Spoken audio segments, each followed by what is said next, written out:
नमस्ते आचार्य। मंत्रपाठः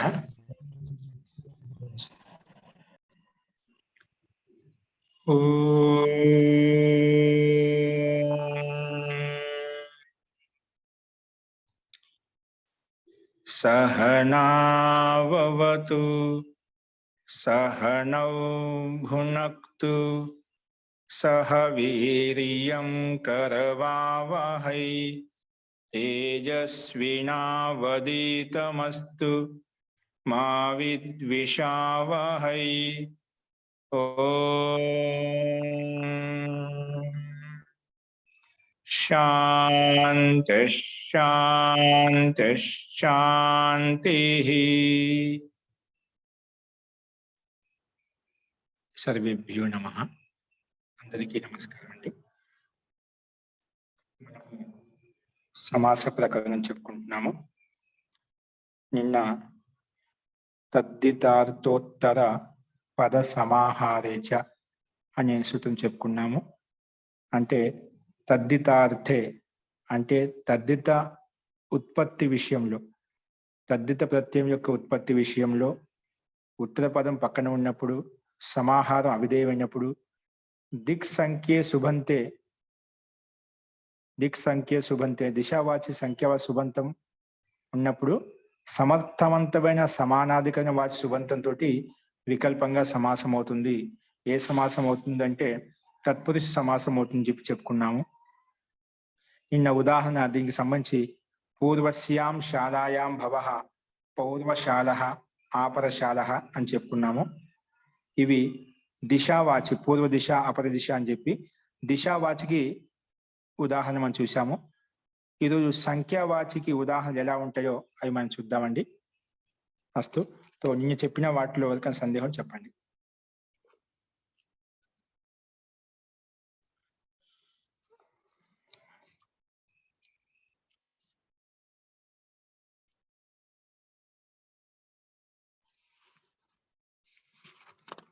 అస్తు తది ప్రకృతమనుష్ఠామః।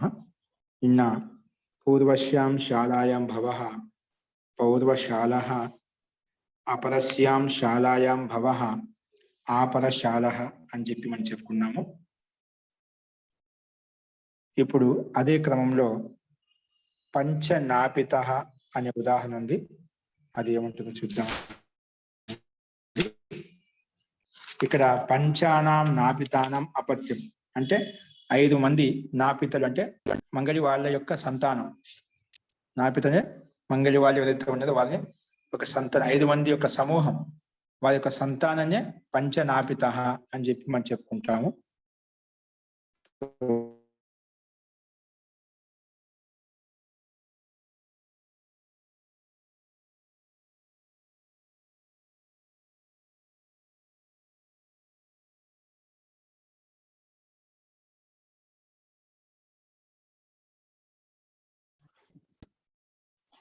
చూడండి, పంచానాం నాపితానం సమాహారః పంచనాపితః, పంచనాపితి అని మనకు ఉదాహరణ ఇవ్వబడింది।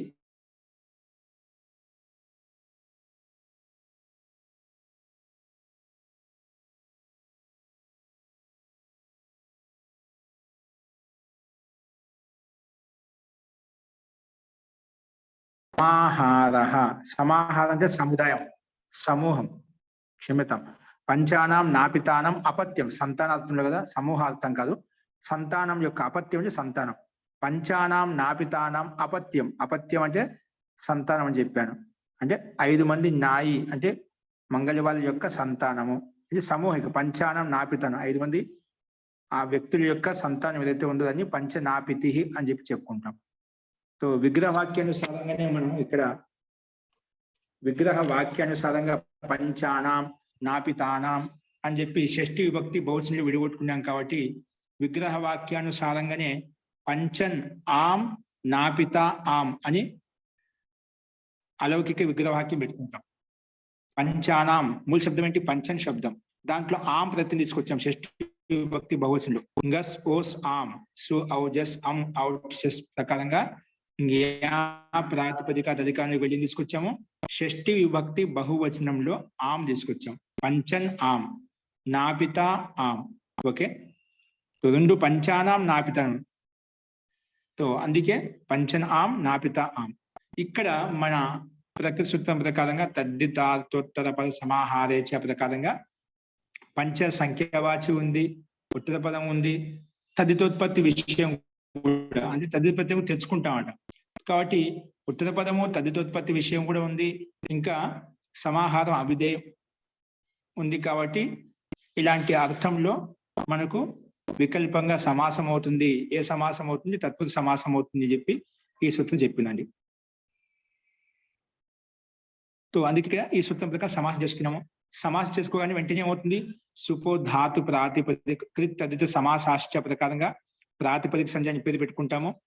ప్రాతిపదిక సంజాని పేరు పెట్టుకోగానే సుపో ధాతు ప్రాతిపదికయో, సుపో ధాతు ప్రాతిపదికయో అనే సూత్రం ప్రకారంగా, సుపో ధాతు ప్రాతిపదికయో అనే సూత్రం ప్రకారంగా విభక్తి లుక్కు చేసుకుంటాము. అప్పుడేమవుతుంది?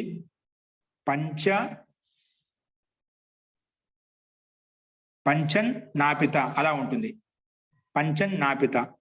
ఇప్పుడు దీనికి పంచంలో నకారం ఉంది కదా, దానికి ఈ పంచన్ ఒక ప్రాతిపదికాంతం కాబట్టి నలోపహ ప్రాతిపదికాంతస్య, నలోపహ ప్రాతిపదికాంతస్య ప్రకారంగా పంచంలో ఉండే అంతిమ నకారానికి లోపం చేస్తాము.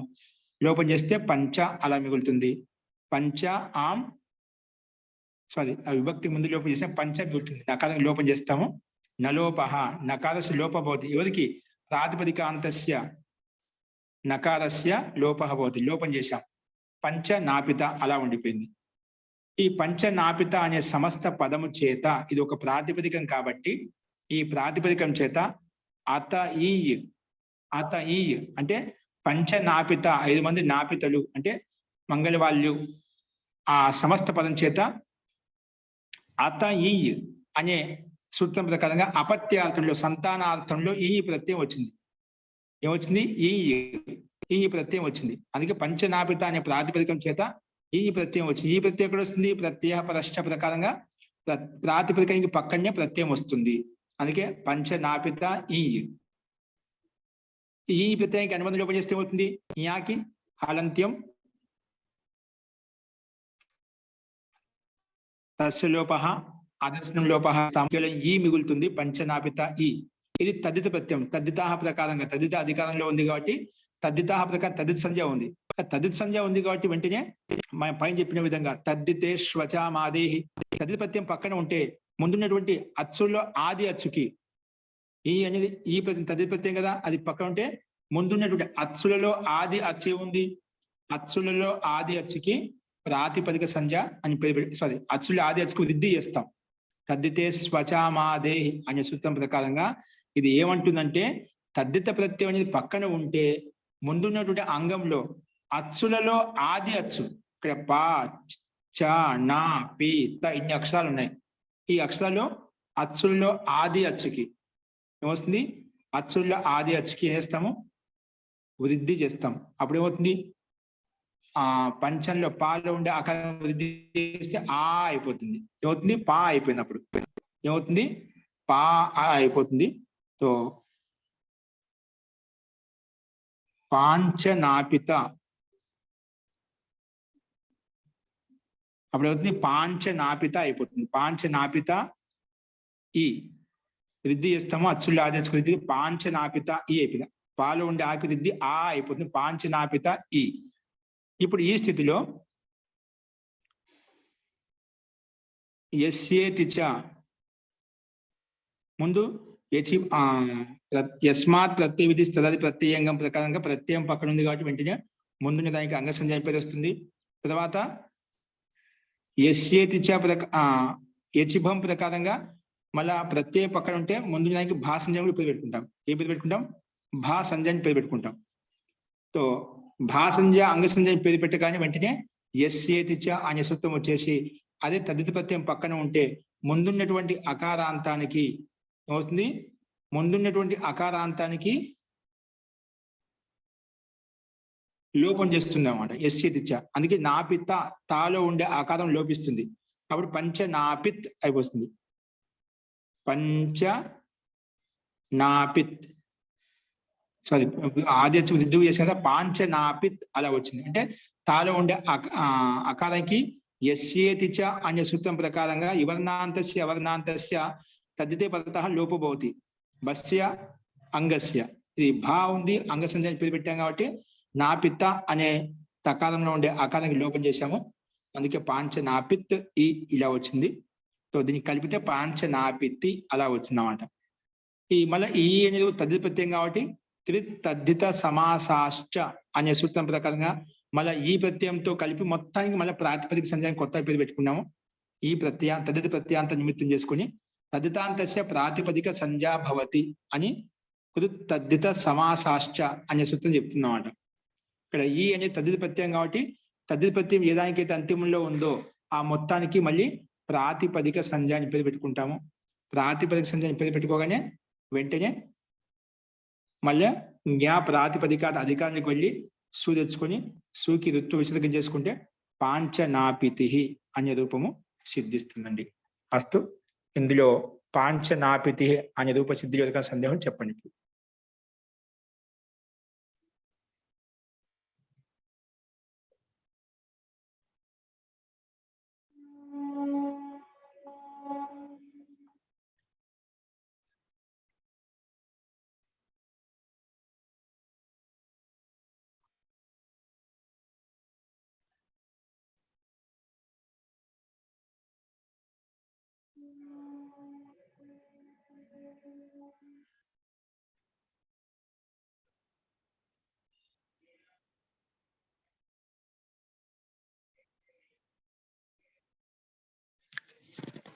జీ అర్థమైందండి? అర్థమైంది మహోదయ. ఓకే అండి. నెక్స్ట్ ఉదాహరణ చూడండి.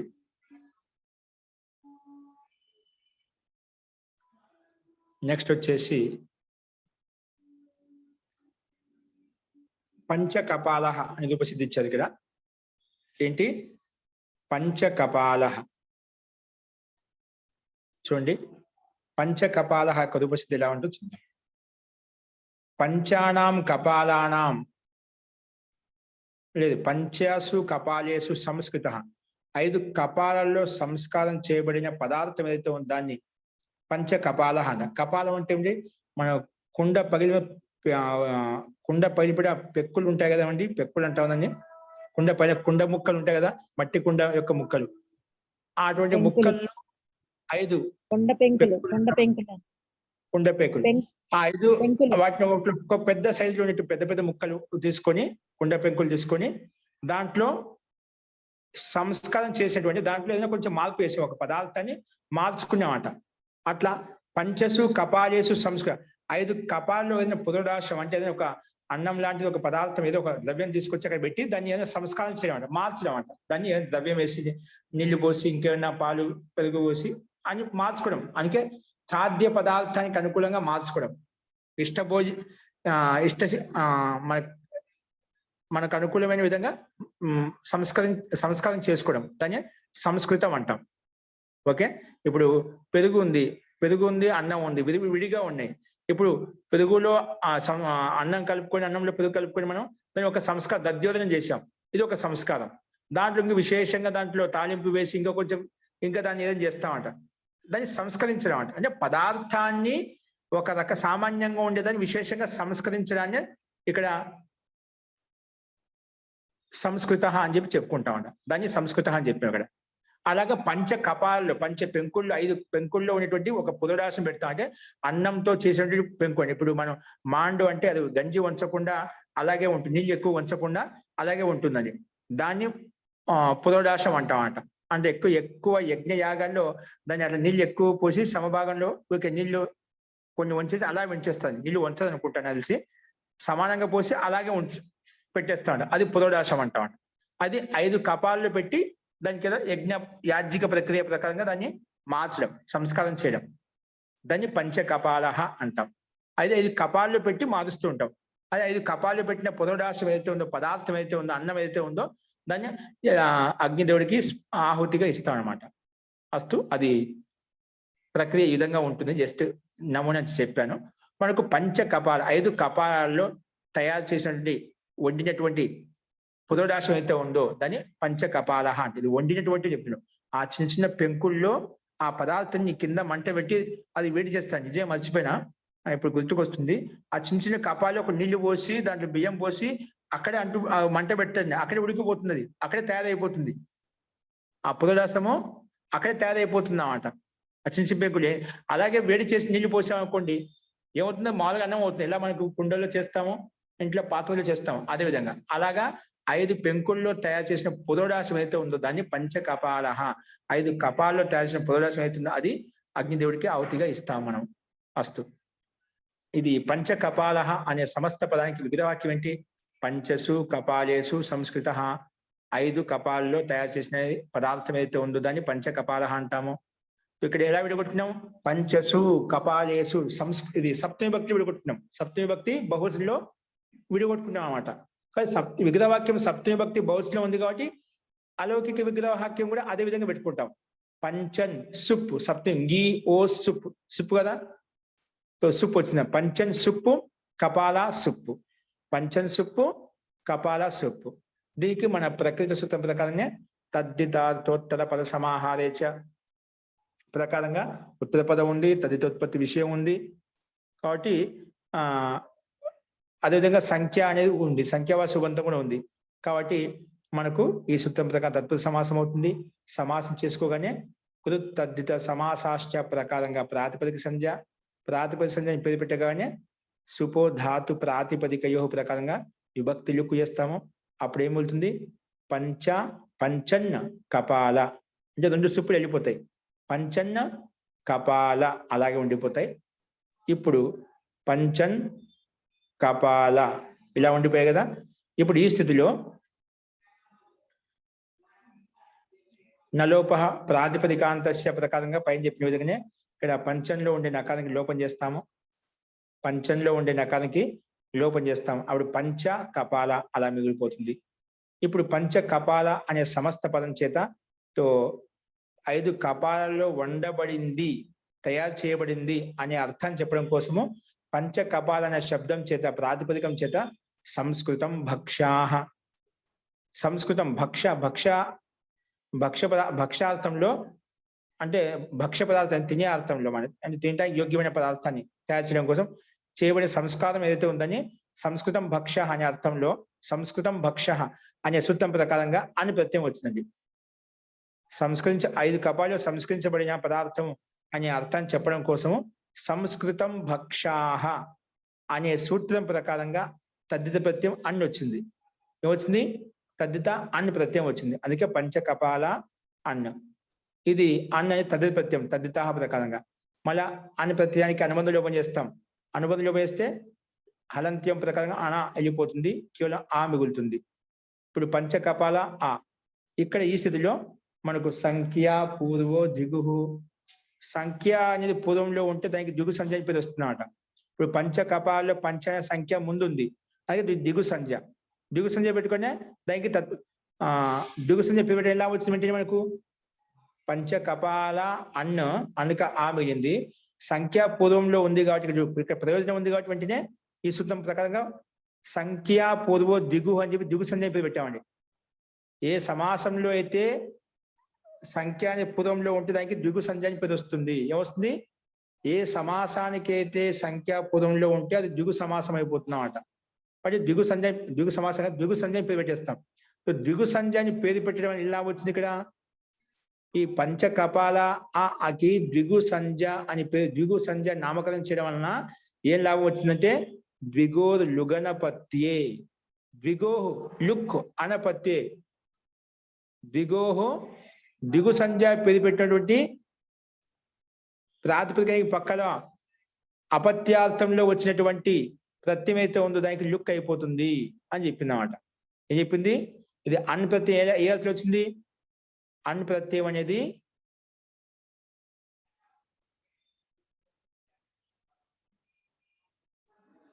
అపత్యార్థంలో కాదు వచ్చింది, భక్ష్యార్థం అవుతుంది. ద్విగోహు లుగ్ అనపత్య, అపత్యార్థం ఉండకూడదు, అపత్యార్థం కాదు ఇది.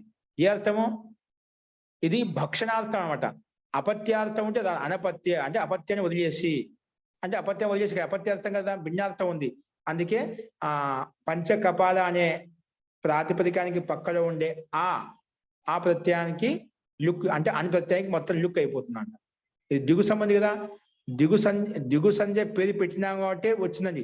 ద్విగు సంబంధి యో అని అంటే ద్విగు సంధ్య అని పేరు పెట్టినటువంటి సమస్త పదం ఏదైతే ఉందో అటు సమస్త పదానికి పక్కన అన్ ప్రత్యయం ఏదైతే ఉందో దానికి లుక్ అయిపోతుంది.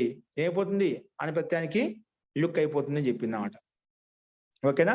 తో ఈ సూత్రం వచ్చేసి సంఖ్యాపూర్వ దిగు అనే సూత్రం వచ్చి పంచకపాల అనే దానికి దిగు సంధ్యాన్ని పేరు పెట్టడం అని ఎలా వచ్చింది వెంటనే ద్విగోహు లుగనపత్యే, లుక్ అనపత్యే, అపత్యార్థం ఉండకూడదు అంట. అటువంటి అనపత్యార్థంలో ఉన్నటువంటి ఈ అనపత్యముకి లుక్ చేసామట. లుక్ చేయగానే ప్రత్యయస్య లుక్ స్లు లుపహ, ప్రత్యయస్య లుక్ స్లు లుపహ అంటే ప్రత్యయానికి కనిపించకుండా చేయడాన్ని లుక్ సంజ్ఞ, ప్రత్యయాన్ని కనిపించకుండా చేయడాన్ని లుక్ అని అంటామని చెప్పి ఈ సూత్రం చెప్పిందన్నమాట. అందుకే అన్ ప్రత్యయాన్ని తీసుకొచ్చాము, భక్షణార్థంలో దానికి లుక్ చేశాము, వచ్చి వెళ్ళిపోయింది. మళ్ళీ పంచకపాల అలాగే వెళ్ళిపోయింది.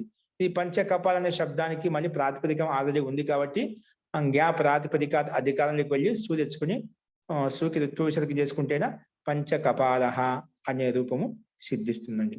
అస్తు. ఇది ఈ సూత్రం యొక్క అభిప్రాయము, రూపసిద్ధి ఇలా ఉంటుందండి. అస్తు. ఈ పంచకపాల అనే రూపసిద్ధిలో మీకు ఏదైనా సందేహం చెప్పండి.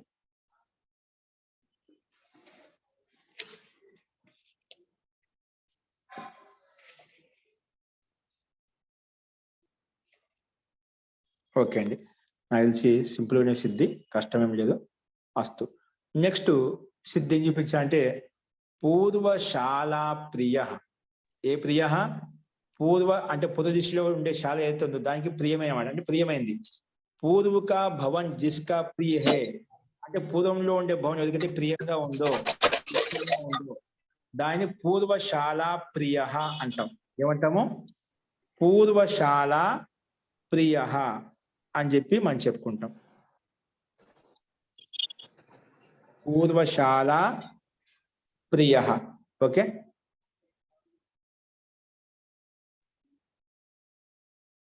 చూడండి. పూర్వశాల ప్రియ అంటే పూర్వంలో ఉండే శాల అంటే భవనం ప్రియంగా ఉంది ఎవరికైతే దాన్నే పూర్వశాల ప్రియ అని చెప్పి చెప్పుకుంటాం. ఓకే, విగ్రహవాక్యం చూడండి. పూర్వశాల ప్రియా యస్య. పూర్వంలో ఉండే శాల అనే స్త్రీలింగ శబ్దం అండి. అందుకే పూర్వ దాని విశేషణం కూడా అది స్త్రీలింగంలో ఉంది, ప్రియా శబ్దం కూడా ఇది స్త్రీలింగంలో వచ్చింది. పూర్వంలో ఉండే శాల ప్రియంగా ఉంది ఎవరికైతే, అది ఎవరికైనా కావచ్చు. ఈ బహుళ సమాసంలో విగ్రహవాక్యం ఇలా ఉందన్నమాట. అది పూర్వంలో ఉండే భవనము ఎవరికైనా ప్రియంగా ఉండొచ్చు, నీకు నాకు ఉండాలని అవసరం లేదు, ఎవరికైనా ఉండొచ్చు. అందుకే బహుళ సమాసం అన్య పదానికి ప్రాధాన్యత ఉంటుందన్నమాట.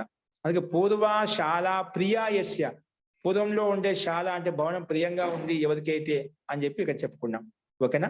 సో అదేవిధంగా ఇక్కడ అలౌకిక విగ్రహాన్ని పెట్టుకున్నామండి. పూర్వాసు శాలాసు, ఇది ఏకవచనం. పూర్వ అనేది శాల ఏకవచనంలో ఉన్నాయండి, బహువచనం కాదు. పూర్వాసు శాలాసు. ఓకేనా? సో ఇది అలౌకిక విగ్రహవాక్యం. తో మన ప్రకృతి సూత్రం ప్రకారంగా ఇక్కడ ప్రకృతి సూత్రం కాదు, అనేక మన్య పదార్థే బౌద్ధ సమాస విగ్రహవాక్యం ఎలా పుట్టాం? పూర్వశాల ప్రియంగా ఉంది ఎవరికైతే అంటే అన్య పదం ప్రధానంగా ఉంది. అనేక మన్య పదార్థే, అనేకం సుబంతం అన్య పదార్థే గమ్యమానే పరస్పరం సమస్యంతే బహువ్రీహి సమాసో భవతి. అనేక సుబంతం అంటే పూర్వాసు ఒక సుబంతం, శాలాసు ఒక సుబంతం అట. ఓకేనా? పూర్వాసు శాలాసు ప్రియాసు మూడు శబ్దాలు లేదు, అందుకే మూడు విభక్తులు పెట్టుకున్నాం ఇక్కడ. పూర్వాసు అనేకం సుబంతం, అందుకే అనేకం అన్య పదార్థాలు అనేకం సుబంతం అన్య పదార్థే గమ్యమానే. ఈ మూడు సుబంతాలు కలిసి కూడా పూర్వ శాల ప్రియ, ఈ మూడు శబ్దాలు కలిసి కూడా ఏమవుతున్నాయి?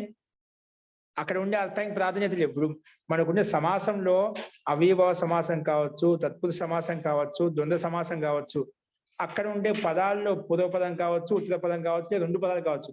వాటికి ప్రాధాన్యత ఉండేది. కానీ ఈ బహువ్రీహి సమాసంలో అక్కడ ఉండే పదాలకు ప్రాధాన్యత కాకుండా, అంటే పూర్వ పదంలో ఉండే శబ్దం కానీ ఉత్తర పదంలో ఉండే శబ్దం కానీ ఆ శబ్దానికి ప్రాధాన్యత ఉండకుండా వేరే అన్య శబ్దానికి ప్రాధాన్యత ఉంటుంది. ఆ రకంగా అక్కడ ఉండే శబ్దాలకు ప్రాధాన్యత కాకుండా వేరే శబ్దానికి ప్రాధాన్యత ఉంటే దాన్ని ఏమంటాము? బహువ్రీహి సమాసం అంటాం. ఇక్కడ అదే విధంగా ఉందన్నమాట. అందుకే పూర్వాసు, శాలాసు, ప్రియాసు. ఇక్కడ అనేకం అన్య పదార్థే. అంటే పైన పూర్వశాల, ప్రియ ఈ तीनों పదం का ఈ మూడు పదాలకు అనేకం అన్య పదార్థం, అంటే అనేకం సుబంతం, అన్య పదార్థ గమ్య, అన్య పదార్థం భిన్న పదార్థం గమ్యమానంగా ఉంది కాబట్టి ఈ సూత్రం ప్రకారం బహువ్రీహి సమాసం చేసుకుంటాం. సో సమాసం చేయగా తెలుసు కదా ఏం లాభం వస్తుంది వెంటనే? కృత్ తద్ధిత సమాసస్య. నువ్వు బహువ్రీహి సమాసం చేసే కదా ఏదైనా కావాలి సమాసం. సమాసస్య ప్రాతిపదిక సంజ్ఞా భవతి. కృదంతస్య తద్ధితాంతస్య సమాసస్య. కృదంతం లేదు, తద్ధితాంతం లేదు, ఏముంది? సమాసమే చేసుకున్నాం. కాబట్టి సమాసస్య ప్రాతిపదిక సంజ్ఞా భవతి. ప్రాతిపదికని పేరు పెట్టుకుంటాము. ఓకేనా? సో ఇలాగా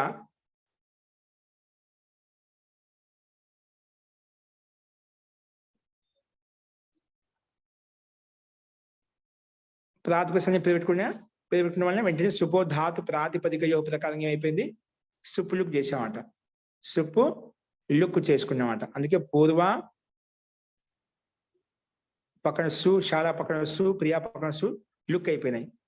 అప్పుడు ఏమైంది? పూర్వ, శాల, ప్రియ అలాగే ఉండిపోయాయి. మళ్ళీ మధ్యలో ఉండే వ్యక్తికి లుక్ చేశాము, సమస్త పదం అలాగే ఉంది. పూర్వ, శాల, ప్రియ. ఇప్పుడు ఈ స్థితిలో అక్కడ పైన అన్య పదాలతో అనేక సుబంధాలకు మనం సమాసం చేసాం. అంటే భిన్న భిన్న పదాలు కలిపి ఒకే పదంగా మార్చుకున్నాం. పూర్వ, శాల, ప్రియ బహువ్రీహి సమాసం ప్రకారంగా. ఇప్పుడు ఇక్కడ మళ్ళా తద్ధితార్థోత్తర పద సమాహారేచ ప్రకారంగా ప్రియా శబ్దం ఉత్తర పదంలో ఉంది. పూర్వశాల ప్రియాలో ప్రియా శబ్దం ఉంది, ఉత్తరంగా ఉంది, పక్కన ఉందండి, ఉత్తర పదంలో ఉంది. ఉత్తర పదికే పదైతే పూర్వశాలక తత్పురుష సమాసమ. ఇక్కడ తద్ధితోత్తర పద సమాహారేచ ప్రకారంగా ఉత్తర పదం పక్కన ఉంటే ముందున్న దానికి పూర్వశాలతో సమాసం అవుతుందన్నమాట. ఇక్కడ పూర్వశాలని ఒక పదంగా తీసుకున్నాం, ప్రియా అనేది ఒక పదంగా తీసుకున్నాం. అప్పుడు రెండు పదాలు అయిపోయాయి. ప్రియా అనే పదం ఉత్తర పదంలో ఉంది కాబట్టి పూర్వశాల అనే శబ్దాలు సమాసం చేసామట. అందుకే ఇక్కడ అదే చెప్పాడు, పూర్వశాలక తత్పురుష సమాసం అయిపోయింది. ఇక్కడ తత్పురుష సమాసం కావడం ఎలా వచ్చింది? ఇక్కడ తత్పురుష సమాసం కావడం వలన ఏం లాభం వచ్చిందంటే వెంటనే బహువ్రీహౌ ప్రకృత్యా పూర్వపదం. బహువ్రీహౌ అంటే బహువ్రీహి సమాసంలో ప్రకృత్య అంటే పూర్వపదం యొక్క ప్రకృతి పదం వస్తుందన్నమాట. ప్రకృత్య పూర్వపదం, పూర్వపదానికి ప్రకృత్య అంటే ప్రకృతి స్వరం వస్తుంది. అంటే స్వాభావికంగా ప్రత్యయ స్వరం కానీ దాల్ స్వరం ఏదైతే ప్రాప్తమైందో అదే వస్తుంది. అస్వరం అంటే ఉదాత్త అనుదాత్త స్వరాలు వస్తాయి. ఉదాత్త అనుదాత్త స్వరాలు వస్తాయి. ఇక్కడ ఉదాత్త అనుదాత్త స్వరం చూపించాలండి ఇక్కడ. ఓకేనా? ఏం చెప్పండి? మన పూర్వశాల ప్రియ ఈ సమస్త పదంలో ప్రియా అనే పదం ఉత్తర పదంగా ఉంది కాబట్టి ముందున్న పూర్వశాలకి తత్పురుష సమాసం చేసాం. అంటే ప్రియా అనే ఉత్తర పదం పక్కన ఉంటే ముందున్న పూర్వశాల శబ్దంతో సమాసం చేస్తే రెండు కలిసిపోయి పూర్వశాల ప్రియ అలా అయిపోయింది అన్నమాట. సో ఇప్పుడు మళ్ళా ఈ సమాసం చేయడం వల్ల ఎలా వచ్చిందంటే వెంటనే తత్పురుష సమాసం కావడం వలన బహువ్రీహౌ ప్రకృత్యా పూర్వపదం అనే సూత్రం. బహువ్రీహి సమాసంలో పూర్వపదం ఏమవుతుంది? ప్రకృతి స్వరం అవుతుంది. అది పూర్వపదకు ప్రకృతి స్వరం నహి హువా.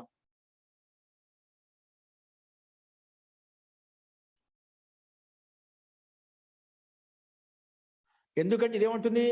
బహువ్రీహౌ ప్రకృత్యా పూర్వపదం అంటుంది. కానీ మనం పూర్వశాల ప్రియ ఇక్కడ ఏం చేశాము?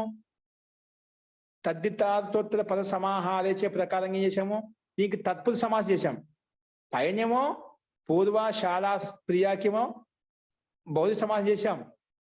కానీ కిందికి వచ్చేసరికి మన పూర్వశాల ప్రియ ఈ సమస్త పదంలో ప్రియ శబ్దం ఉత్తర పదంగా ఉంటే ముందున్న పూర్వశాల శబ్దానికి మనం కలిపి తత్పురుష సమాసం చేశాం. కానీ తత్పురుష సమాసం చేయడం వలన ఈ బహువ్రీహౌ ప్రకృత్యా పూర్వపదం ప్రకారంగా ప్రకృతి స్వరం ప్రాప్తం అవుతుంది. పూర్వపదం అంటే పూర్వశాలకి ప్రకృతి స్వరం అంటే ఉదాత్త స్వరం ప్రాప్తం అవుతుంటే, ప్రకృతి స్వరం ప్రాప్తం అవుతుంటే ఇది నిషేధించింది. ఎందుకు? ఇది బహువ్రీహి సమాసం కాదండి, ఇదేమో తత్పురుష సమాసము. పైన ఉంది కానీ ఇది తత్పురుష సమాసం చేసుకున్నాం. అందుకే ఈ బహువ్రీహౌ ప్రకృత్యా పూర్వపదం ప్రకారంగా ప్రకృతి స్వరం ప్రాప్తం అవుతుంటే ఈ సూత్రము తత్పురుష సమాసం కావడం వల్ల నిషేధించింది. ఇది ఒకటి ప్రయోజనం అంట, ముఖ్య ప్రయోజనం. కింటు పూర్వశాలకే లా, పూర్వశాలలో లా ఉండే దీర్ఘం ఉంది కదా, లాలో ఉండే ఆకారానికి సమాసస్య అనే సూత్రం ప్రకారంగా ఉదాత్తం ప్రాప్తం. సమాసస్య అంతుదాత్తం అవుతుంది. పూర్వశాల అనే ఒక పదంలో సమాసస్య అనే, ఎందుకంటే మనం మొదట్లో విగ్రహవాక్యం పూర్వశాల అని విగ్రహవాక్యం, అప్పుడు పూర్వ ఒక శబ్దము, శాల ఒక శబ్దం అంట. ఆ రకంగా సమాసం చేసుకున్నాం. కానీ ఈ సమాసస్య అనే సూత్రం ప్రకారంగా పూర్వశాలలో ఉన్నటువంటి శాల, లాలో ఉన్నటువంటి ఆకారానికి సమాసస్య అనే సూత్రం ప్రకారంగా అంత ఉదాత్తం ప్రాప్తం అవుతుంది. అంటే శాల, లాలో ఉండే ఆకారానికి ఉదాత్త చిహ్నం పెడతాం, అంటే క్రాస్ చిహ్నం పెడతాం. ఉదాత్త గుణం వచ్చింది, లాలో ఉండే ఆకారానికి ఉదాత్తం అనమాట. కానీ विभक्ति का लुक तो बहुरी समास होने से ही हो जाता है. కానీ ఇక్కడ విభక్తి का లుక్ అనేది బహుళీ సమాసం చేయడం వలన లుక్ అయిపోయిందన్నమాట. ఇది పైన ముందు విభక్తిక లుక్ సుపోధాతు ప్రాతిపదిక ప్రకారంగా పూర్వాసు శాలాసు అని చెప్పి లుక్ చేశాం కదా, అక్కడేమో ముందే లుక్ చేసామంట. అదే చెప్తున్నాడు. విభక్తిక లుక్ బహుళీ సమాస్ ఎప్పుడు చేసుకున్నా అప్పుడే విభక్తి లుక్ అయిపోయామంట. तो ఇక్కడ ఏమైపోయింది, యహా స్వర్ కర్నా హి తత్పురుష సమాస్ కా ఫలి. ఇక్కడ మరి ఎందుకంటే ఇక్కడ విభక్తి లుక్ ముఖ్యం కాదు, తత్పురుష సమాసానికి స్వరం అంటే స్వరం గుర్తించడం ముఖ్యమైనది, స్వరం చేయడమే ముఖ్యమైన ఫలం అనమాట. అందుకే యహా స్వర్ కర్నా హి తత్పురుష సమాస్ కా ఫల్ హై. తత్పురుష సమాసం చేయడం వల్ల ముఖ్య ఫలం అంటే దీనికి స్వరం చేయడం. ఏ స్వరం చేయాలి అంటే यह समझना चाहिए कि तत्पुरुष संज्ञा పూర్వశాల కి తత్పురుష సంజ్ఞకి పూర్వశాల అనేది తత్పురుష సంజ్ఞ అండి. అంటే ప్రియా శబ్దం ఉత్తర పదంలో ఉంటే పూర్వశాలకి మనం తత్పురుష సమాసం చేశాం. పూర్వశాల అనే పదాలకు తత్పురుష సమాసం చేశాం. సో తత్పురుష సమాసం చేయడం వల్ల ఏమొచ్చింది, వెంటనే తత్పురుష సమాసం చేయడం వలన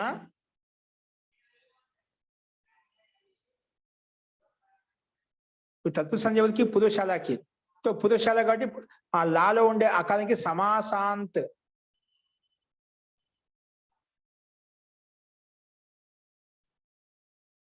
यहाँ यह समझना चाहिए कि तत्पुरुष संज्ञा पूर्वशाला की, तत्पुरुष संज्ञा की पूर्वशाला अने पदाనికి तत्पुरुष संज्ञा అని పేరు పెట్టుకున్నాము. సో లా హి సమాస్ के अंत में है. तत्पुरुष समास చేసినప్పుడు పూర్వశాల లాలో ఉండే అంతిమ ఆకారమే సమాసానికి అంతిమంలో ఉన్నమాట.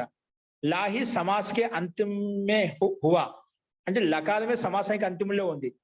నాకి ప్రియా కా యా, ఈ ప్రియ పూర్వశాల ప్రియా అనేది ఇది సమాసానికి అంతిమం లేదు, ఉత్తర పదం అండి. సమాసానికి అంతిమంలో ఉంది, లాలో ఉండే ఆకారం సమాసానికి అంతిమంలో ఉంది. ప్రియాలో ఉండే యా అనేది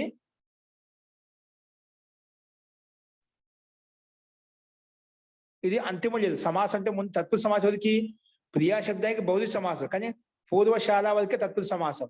ఆ తత్పురుష సమాసం కావడం వలన శాలలో ఉండేదే సమాసం కాబట్టి ఆ సమాసస్య ప్రకారంగా అంతిమ లకారంలో ఉండే ఆకారానికి ఏం చేసామను కేవలం దానికే తత్పురుష సమాసం కాబట్టి దానికి మాత్రమే ఉదాత్తాన్ని పేరు. సమాసస్య అనే సూత్రం ప్రకారంగా లాలో ఉండే ఆకారానికి ఉదాత్తాన్ని పేరు పెట్టాం. ఓకేనా, లాలో ఉండే ఆకారానికి ఉదాత్తం అని పేరు పెట్టుకున్నామండి. లాలో ఉండే ఆకారం ఏంటి, ఉదాత్తం అయిపోయింది. ఇప్పుడు ఈ స్థితిలో ఒకటి ఉదాత్తం తెలిస్తే ఇంకోటి వెంటనే అనుదాత్తం పదం ఏకవర్జం. ఏదైనా ఉదాత్తం తెలిస్తే అయిపోయా, మిగిలినవి అన్ని వర్ణాలు కూడా ఏమవుతాయి, అనుదాత్తాలుగా మారిపోతాయి. మిగిలినవి అన్ని వర్ణాలు కూడా అనుదాత్తాలుగా మారిపోతాయి. ఇక్కడ పూర్వశాలలో లా అనేది ఉదాత్తమైంది కాబట్టి మిగిలిన వర్ణాలంటే పు, వా, షా, ప్రీ, యా ఇవన్నీ అనుదాత్తాలు అయిపోయాయి. లా ఒకటి వదిలేసి మిగిలినవన్నీ అనుదాత్తాలు అయిపోయాయి.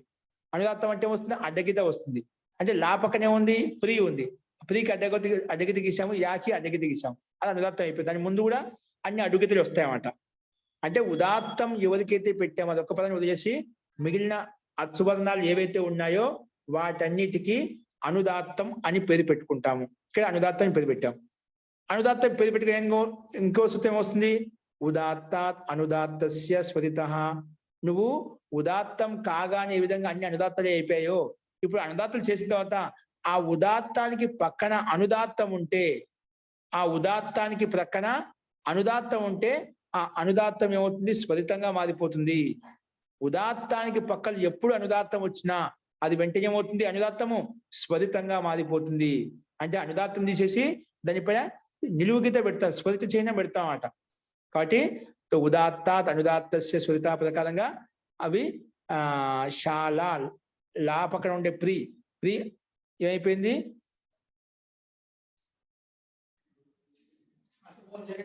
ప్రి అయిపోయింది, స్వరితం అయిపోయింది అన్నమాట. స్వరితం అయిపోయింది.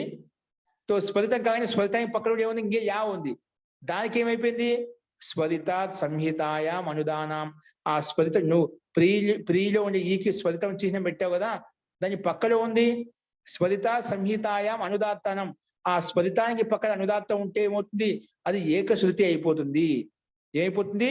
ఆ యా ఉందిదా, ప్రియలో ఉండే ఈకి స్వరితం పెట్టాం. ఆ స్వరితానికి పక్కన ఏ అనుదాత్తం ఉన్నా ఏమవుతుంది? అది కూడా ఏకశృతి అయిపోతుంది.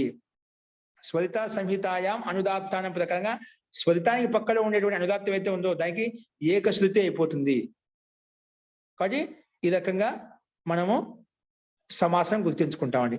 ఏంటి ఇక్కడ బహువ్రీహో ప్రకృతి పూర్వపదం ప్రకారంగా పూర్వపదంలో పూర్వశాలకి ప్రకృతిస్వరం ప్రాప్తం అవుతుంటే లేదండి తత్పురుష సమాసం చేశాము. ఇక్కడ తత్పురుష సమాసం చేయడం వలన పూర్వశాలలో ఉండేటువంటి సమాసానికి సమాసస్య సూత్రం ప్రకారంగా అంతిమ ఉదాత్తం వస్తుంది. అంటే లాలో ఉండే ఆకి ఉదాత్తం అయిపోతుంది.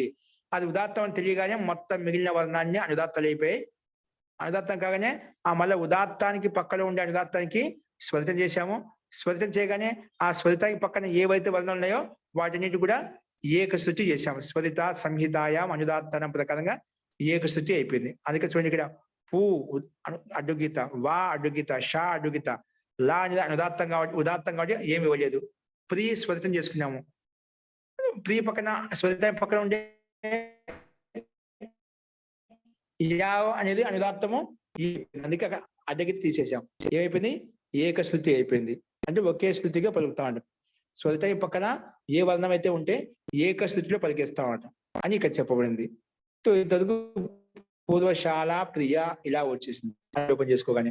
ఇప్పుడు ఈ స్థితిలో స్త్రియా పుంవత్ భాషిత పుంస్కాదనం సమానాధికరణే స్థానిన్యపి సమానాధికరణ జాతీయయో. ఈ సూత్రం ప్రకారంగా స్త్రియా పుంవత్ భాషిత పుంస్కాదనం సమానాధికరణ జాతీయయో అనే సూత్రం ప్రకారంగా ఇక్కడ కూడా భాషా వచనసే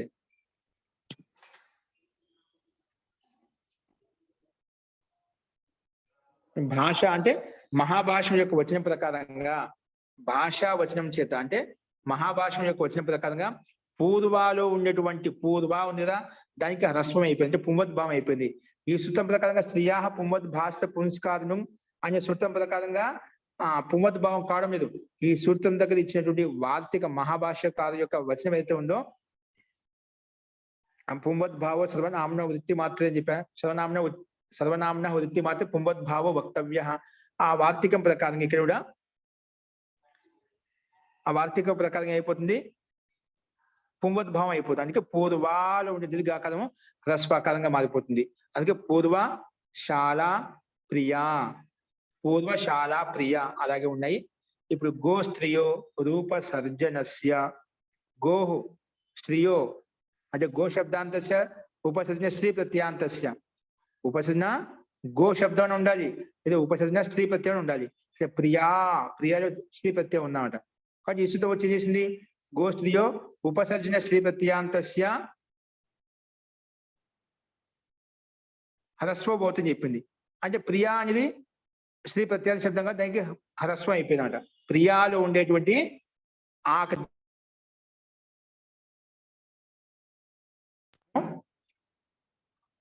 ప్రియాలో ఉండేటువంటి దీర్ఘ ఆకారానికి ఏం చేసాము? హ్రస్వం చేశాం అనమాట. ఓకే, అందుకే పూర్వశాల ప్రియ అలా ఉండిపోయింది. అంటే పూర్వాలో ఉండేటువంటి దానికేమో హ్రస్వం అయిపోయింది. శ్రియా పుంవద్ భాషిత పుంస్కాదనం అనే సూత్రం యొక్క భాష్యంలో ప్రకారంగా హ్రస్వం అయిపోయింది, పుంవద్భావం అయిపోయింది. ప్రియాలో ఉండేటువంటి దీర్ఘ ఆకారానికి ఏమి మాత్రము గోస్త్రియో రూప సర్జనస్య అనే సూత్రం ప్రకారంగా ప్రియాలో ఉండే దీర్ఘాకారం హ్రస్వంగా మారిపోయింది. అలాగే పూర్వశాల ప్రియ స్వరం ఎలా ఉందో అలాగే ఉంది, దాంట్లో ఏం మనం టచ్ చేయలేదు. ఇప్పుడు ఈ స్థితిలో పూర్వశాల ప్రియ అయిపోయింది అన్నమాట. ఇప్పుడు ఈ స్థితిలో మనకు మొత్తానికి ప్రాతిపదిక సంఖ్య ఉంది కాబట్టి ప్రాతిపదిక అధికారానికి వెళ్ళి న్యా ప్రాతిపదిక సు ఔజస్ ప్రకారంగా సు తెచ్చుకుంటాము. ఆ సుకి ఋత్వ విసర్గం చేసుకుంటున్న పూర్వశాల ప్రియ అనే రూపము సిద్ధిస్తుంది. అలాగే శము పూర్వశాల ప్రియ ఏ విధంగా విగ్రహానికి పెట్టాం అలాగే అపరశాల ప్రియ అపరాశాల ప్రియ యస్య పూర్వ అని పెట్టాం. అపరా శాల ప్రియ యస్య అని పెట్టి సేమ్ రెండో ఉదాహరణ అపరాశాల ప్రియ యస్య అనే సూత్రం ప్రకారంగా ఇది కూడా రూపసిద్ధి సమాసం ఉపయోగించి ఇదే విధంగా మనం స్వరసిద్ధి కూడా గుర్తిస్తామండి. స్వరసిద్ధి ఇక్కడ పైన ఈ విధంగా గుర్తించామో సేమ్ ఇక్కడ కూడా అదే విధంగా ఏదో బహువ్రీహో ప్రకృత్యా పూర్వపదం ప్రకారంగా పూర్వపదం ప్రాప్తం అవుతుంటే వెంటనే సమాసస్య అనే సూత్రం వచ్చేసి లేదంటే తత్పురుష సమాసం చేసుకున్నాము. తత్పురుష సమాసం చేయడం వలన ఇది సమాసస్య అనే సూత్రం ప్రకారంగా ఆ సమాసానికి అంతిమ ఉదాత్తం అంటే పూర్వశాలలో ఉండేటువంటి లకారంలో ఉండే ఆకారమే ఉదాత్తం అవుతుంది అని చెప్పింది. అది ఒకటి ఉదాత్తం తెలియగానే మిగతా అనుదాత్తాలు వాళ్ళ ఉదాత్తానికి పక్కన ఉండే అనుదాత్తాలు స్వరితం అయిపోయింది. స్వరితానికి పక్కన ఉండే వర్ణాల అనుదాత్తం ఇది ఏకశృతి అయిపోయింది. ఈ రకంగా పూర్వశాల ప్రియ అపరశాల ప్రియలో స్వరసిద్ధి రూపసిద్ధి సూత్రం యొక్క వినియోగము ఈ రకంగా మనం అర్థం చేసుకోవాలండి. అస్తు ఇందులో ఇంకా ఎవరికైనా ఏమైనా సందేహం చెప్పండి. రూపసిద్ధి స్పష్టమైంది అందరికీ?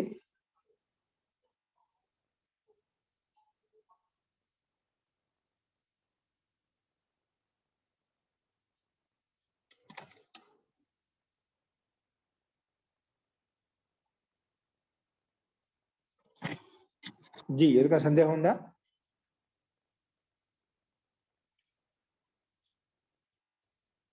మీట్ ఓపెన్ కావడం లేదా? అయింది మహోదయ, అర్థమైంది. ఓకే అండి. ఇంకోటి చూద్దామంటే అయితే పంచగవదన పంచపులి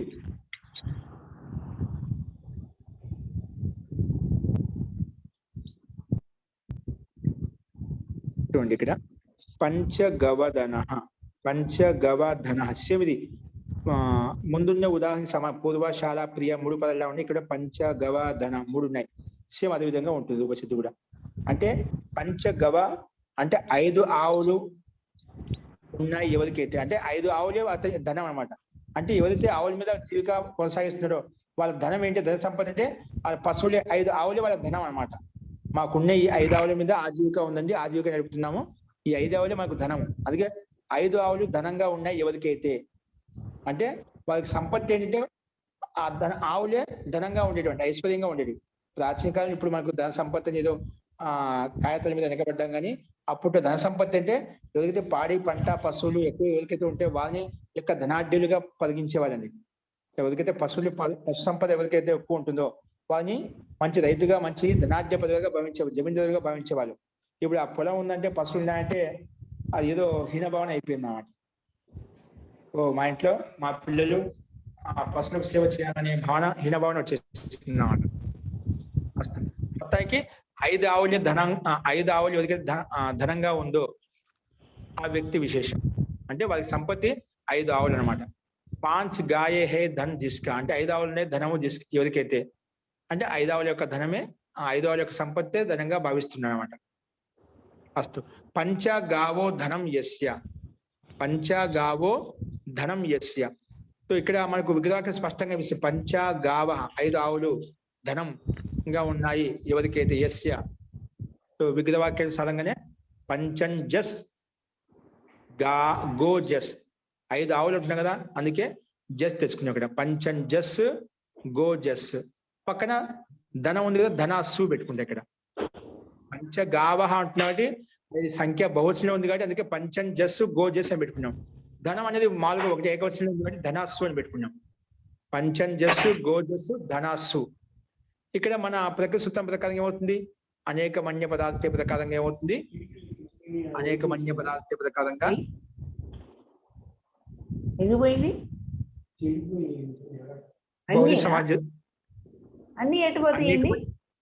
అనేక మన్య పదార్థ ప్రకారంగా భౌతిక సమాసం చేసుకుంటాము. బహుళ సమాసం చేసుకోగానే వెంటనే మనకు తెలిసిందే ప్రాతిపదిక సంజ్ఞ పేరు పెట్టుకోగానే సుప్లుకు అవుతుంది, విభక్తిలుకు చేసుకుంటాం. అప్పుడు ఏమవుతుంది? పంచ గో ధన అలా మిగులుతుంది. మళ్ళా పంచ గావో ధనం అనే విగ్రహవాక్యాన్ని అలౌకిక విగ్రహవాక్యం పెట్టుకున్న పంచన్ జస్ గో జస్ ధనస్సు అని పెట్టుకున్నాం. అనేక మన్య పదాలకి అనేక సుబంతాలు ఉన్నాయి కాబట్టి సమాసం చేసుకున్నాము, భౌతిక సమాసం చేసుకున్నాము. భౌతిక సమాసం చేయగానే ప్రాతిపదిక సంజ్ఞ మళ్ళీ విభక్తికి లుక్కు చేసుకున్నాం. అప్పుడు ఏమైంది? పంచన్ జస్ గో జస్ ధనస్సులో ఇవన్నీ జస్ వెళ్ళిపోయాయి. మళ్ళీ పంచంలో ఉండే నకారం కూడా నలోపహ ప్రాతిపదికాంతస్య ప్రకారం వెళ్ళిపోయింది. అప్పుడు పంచ గో ధన అలా మిగిలిపోయాయి. విభక్తి లుక్కు చేసుకుంటే పంచ గో ధన ఇలా ఉన్నాయన్నమాట. ఇప్పుడు ఈ స్థితిలో ధన శబ్దాన్ని పక్కన ఉంది కాబట్టి ముందున్న దానికి పంచగో అనే దానికి మన ప్రకృతి తదితాస్తోత్తర పద సమాహ ఉత్తర పదే పదత పూర్వస్య తత్పురుష సంజ్ఞ భవతి. ఆ ఉత్తర పదం పదంగా ఉంది కాబట్టి ధన అనే ఉత్తర పదం పక్కన ఉంది కాబట్టి పంచగో అనే దానికి తత్పురుష సమాసం చేస్తున్నాం. మన ప్రకృతి సూత్రం వచ్చింది. అక్కడ ఏ విధంగా చూసామో ఇక్కడ కూడా అదే విధంగా పంచగో అనే పదానికి తత్పురుష సమాసం చేశాం. ఎప్పుడు ధన శబ్దం అనేది ఉత్తర పదంగా ఉంది కాబట్టి. సో తత్పురుష సంజ్ఞ పేరు పెట్టుకున్నాం. సో తత్పురుష సంజ్ఞ పేరు పెట్టుకుని ఎలా వచ్చింది? వెంటనే గోర తద్దితలుకి అనే సూత్రం ప్రకారంగా సమాసాన్ని తత్పత్తి అయిపోయింది అన్నమాట. ఏమైంది? గోర తద్దితలుకి అనే సూత్రం ప్రకారంగా సమాసానికి అంత్యంలో టచ్ ప్రత్యయం వచ్చింది. ఏమొచ్చింది? టచ్.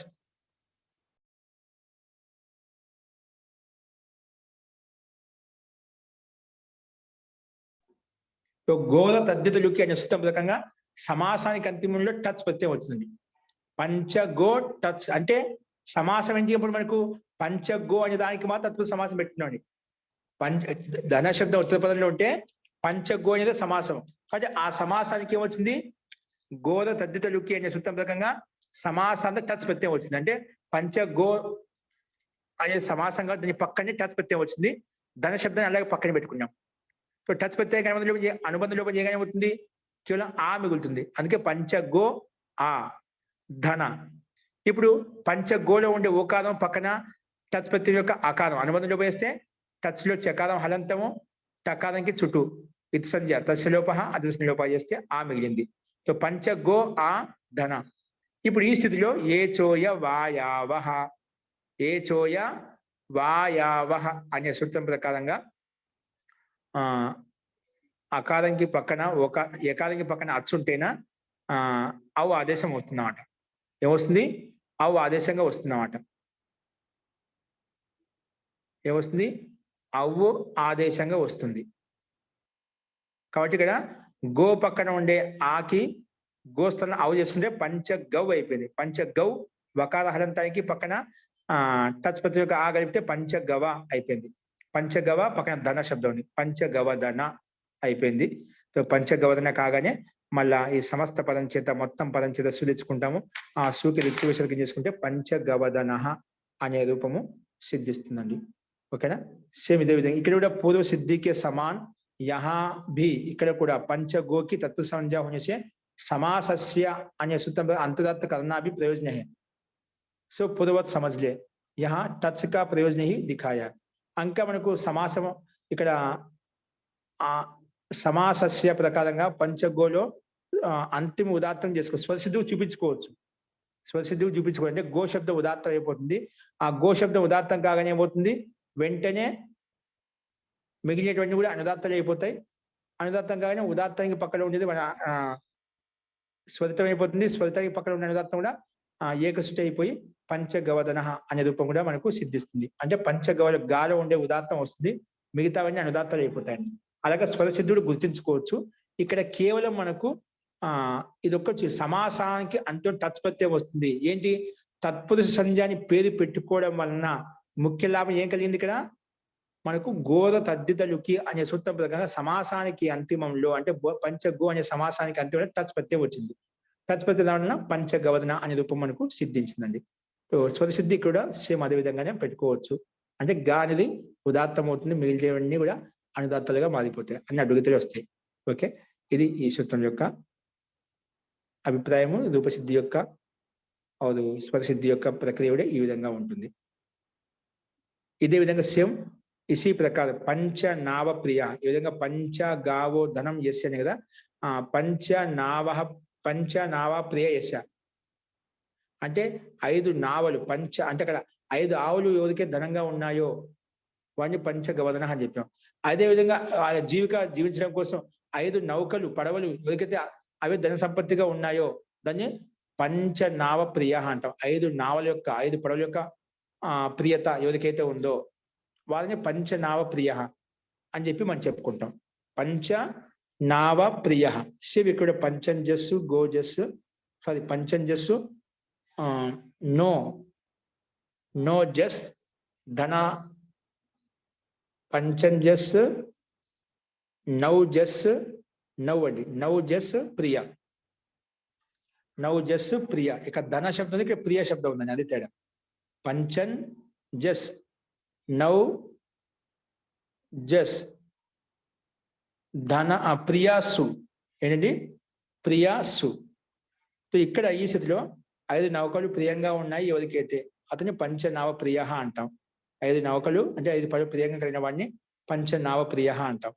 ఇక్కడ కేవలం ఏంటంటే నావో ద్విగోహు, ఇక్కడ మనకు గోద తద్దితలుకి అనే సూత్రం ప్రకారం సమాసానికి అంతటా ప్రత్యయం వచ్చింది కదా, ఇక్కడ మాత్రం నావో ద్విగోహు అనే సూత్రం ప్రకారంగా సమాసానికి అర్థంలో టచ్ ప్రత్యయం వస్తుంది.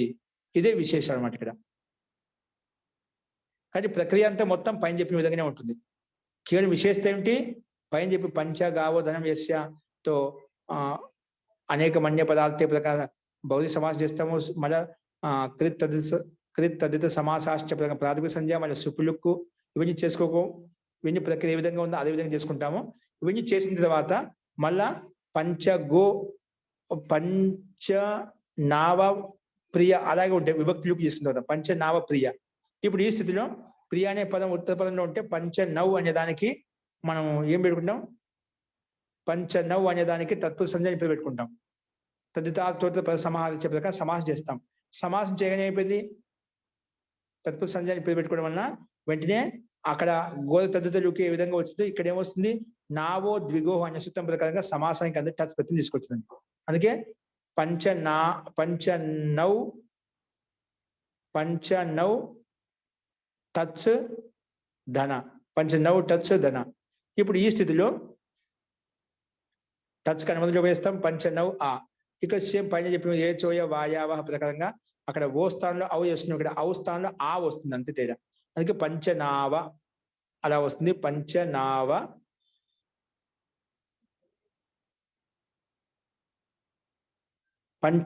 అని వస్తుంది. మళ్ళీ పంచనావ పక్కన దాని పక్కన ధన శబ్దం ఉంది కదా, పంచనావ ధన, పంచగవ ధన, అది కాదు మనకి పంచనావ ప్రియ కదా, పంచనావ ప్రియ.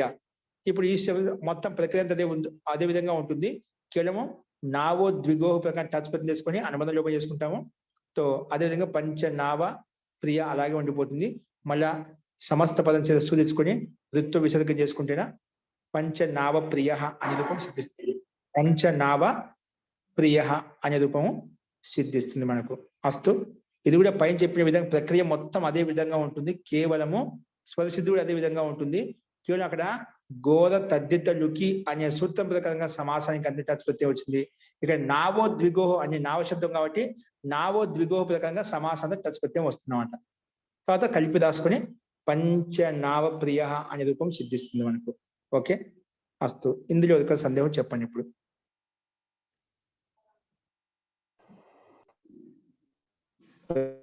సందేహం ఉందని ఇంకా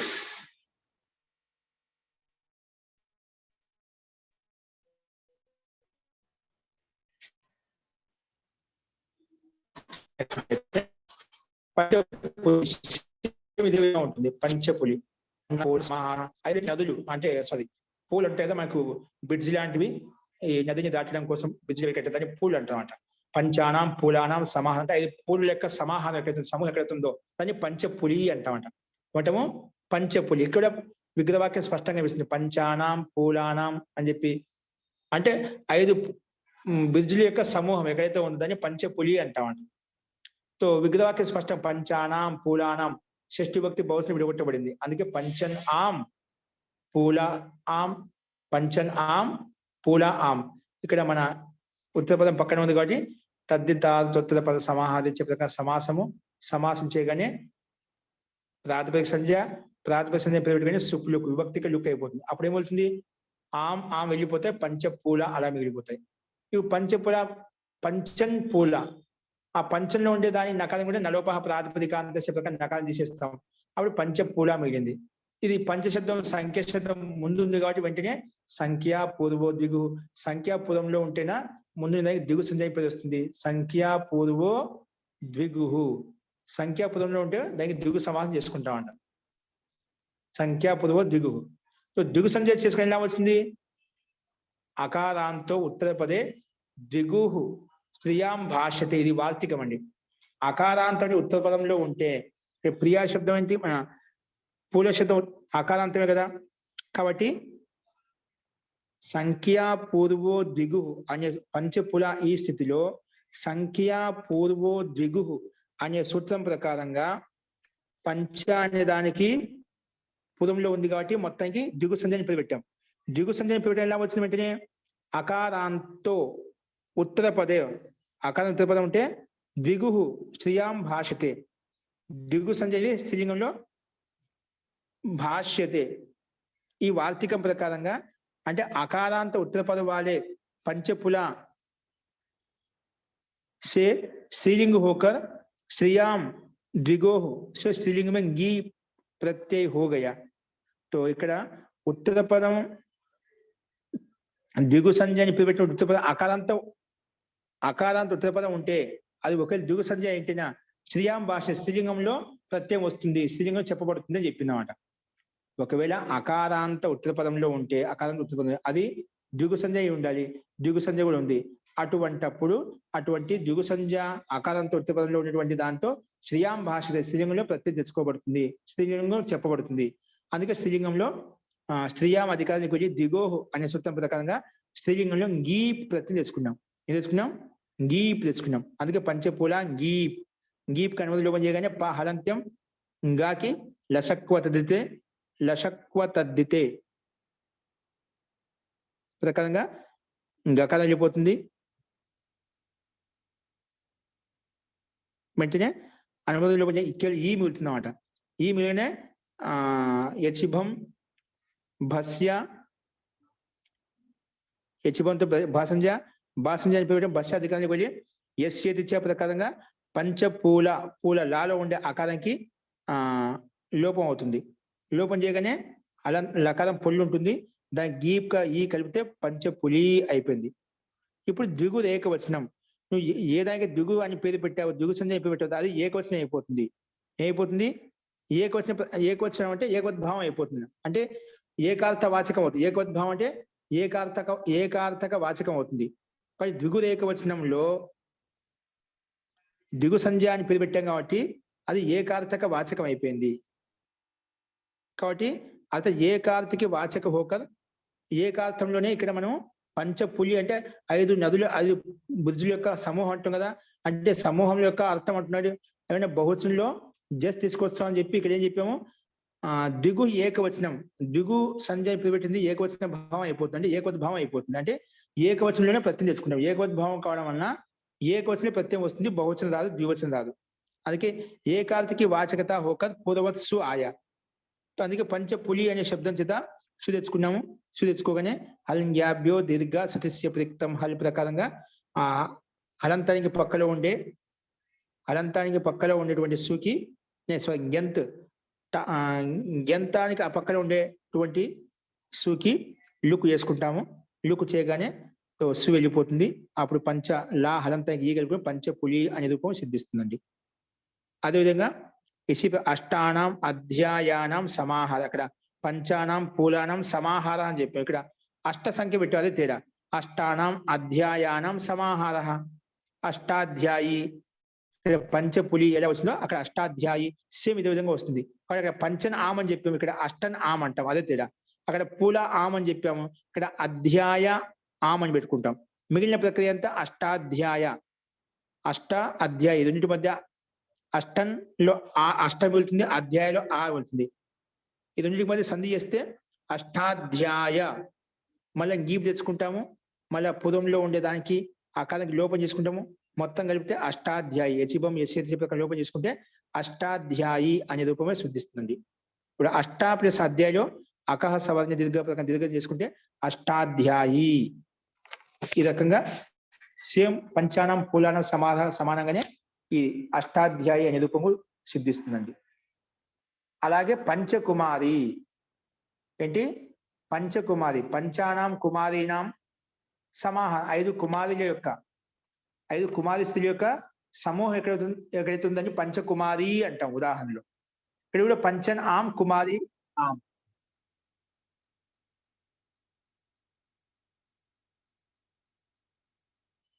పంచన్ ఆం కుమారి ఆం ఇక్కడ సేమ్ ఇదే విధంగా వస్తుంది.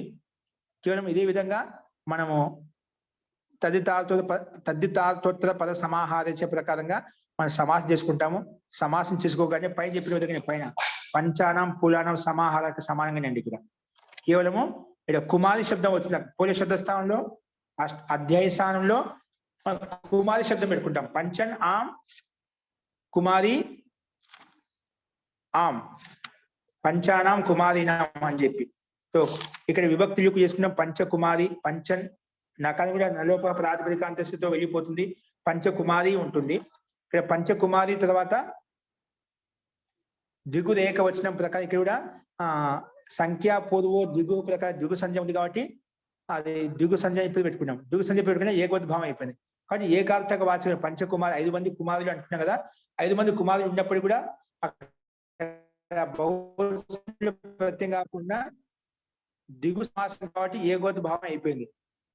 ఏకోద్భావం అంటే ఏకార్థక వాచకం అయిపోయింది. అందుకే ఏకార్థంలో సు తెచ్చుకుంటాము. సు తెచ్చుకొని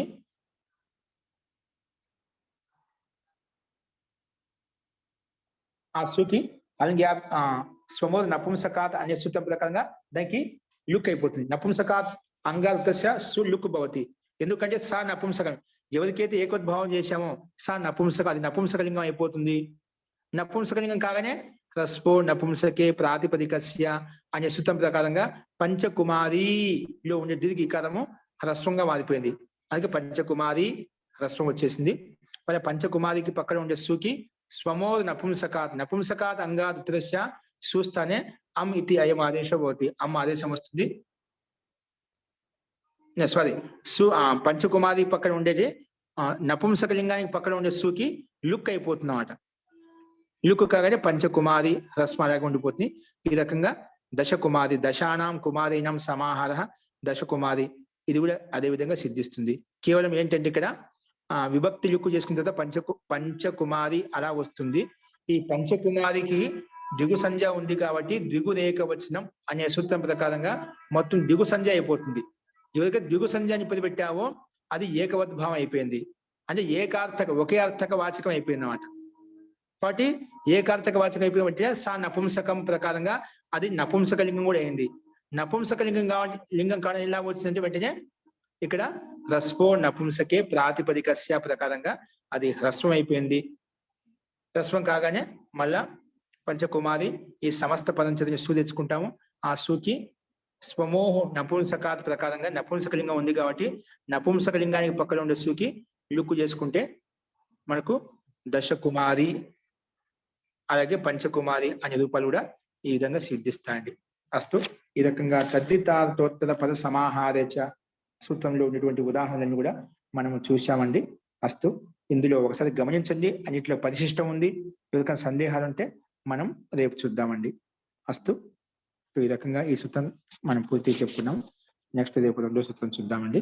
సో రూపసిద్ధి పెద్దగా ఏం విశేషంగా ఏం లేవు.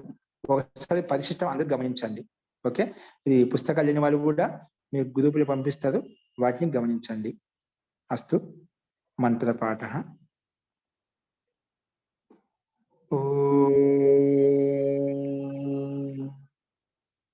సర్వే భవంతు సుఖినః, సర్వే సంతు నిరామయాః, సర్వే భద్రాణి పశ్యంతు, మా కశ్చిద్ దుఃఖభాగ్ భవేత్. ఓం శాంతి శాంతి శాంతి. సర్వేభ్యో నమః. అందరికీ నమస్కారం అండి.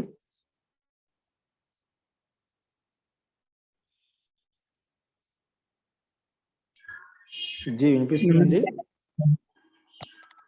నమస్తే అండి. नमस्ते सर. ओम नमस्ते. ఓకే, నమస్తే. नमस्ते सर. సర్వేభ్యో నమః. అందరికీ నమస్కారం.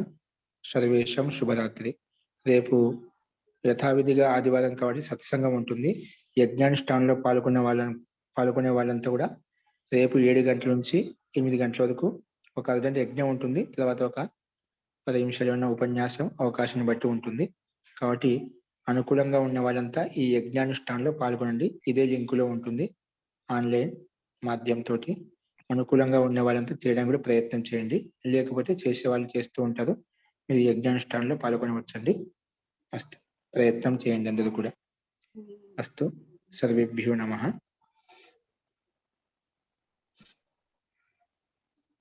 సర్వేషాం శుభరాత్రి.